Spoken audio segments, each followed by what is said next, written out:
What is going on, guys? It is Jib, and today I'm gonna bring you a story time video. The time that my psycho stalker found my house. Now this story is fucking crazy. Now it was back in middle school, so this was a really long time ago. Near 9 years ago. Now in school I was a really big mooch, which meant I really liked to take food from people and I would like beg for food and shit. And in class there was this very creepy girl, like palest white skin you would ever see in your life with a death glare, but she had the dopest food. And me being the mooch that I was, I would always ask for food from her even though she was creepy as hell. So every day she'd end up giving me one thing of her food, and I ended up calling her my food buddy, which was a big mistake. I only wanted to do that so she would continue to give me her food. But she took it as, he fucking wants my titties. After that, she would always sit next to me in class, no matter what it was. It was really starting to bug me. Being the nice person I was, I never said anything. I know I should have, but I didn't.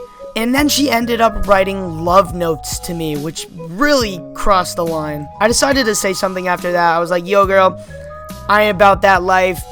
You too creepy for me. I don't want none of that. Even though I told her that, she was still very persistent with me.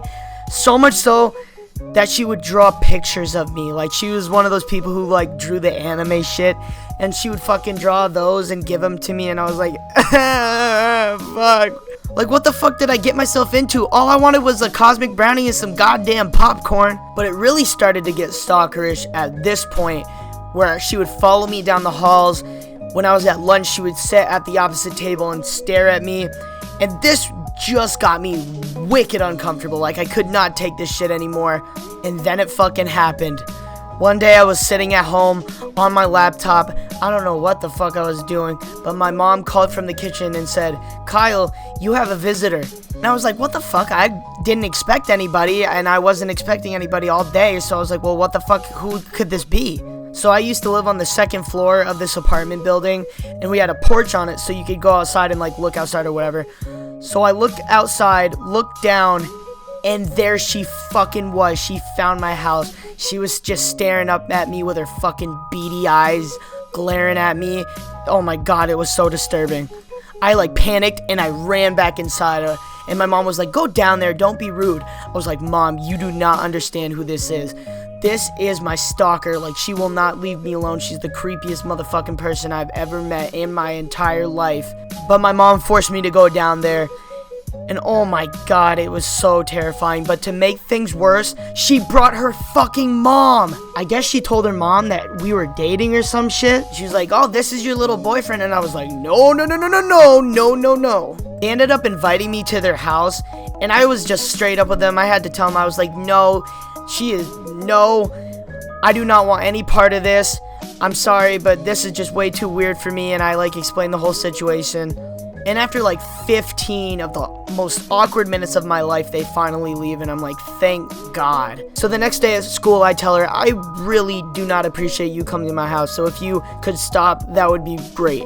And she was like, oh yeah, oh god, I'm so sorry. But it did not fucking end there. Every Monday, I would check my mailbox, and a cosmic fucking brownie was in there with a note from her. And this went on for probably 2 months. And it always made me uncomfortable that she would go to my house without me even knowing. And I always got scared because, like, what if I fell asleep and she came into my house and, like, licked my nipples or some shit? But after a while, she stopped coming around. Thank the Lord. But I think it was because at this point, it was summer and we weren't in school together anymore. And I would just ignore her no matter what. Like, I would just avoid her at all costs. And it was just really creepy.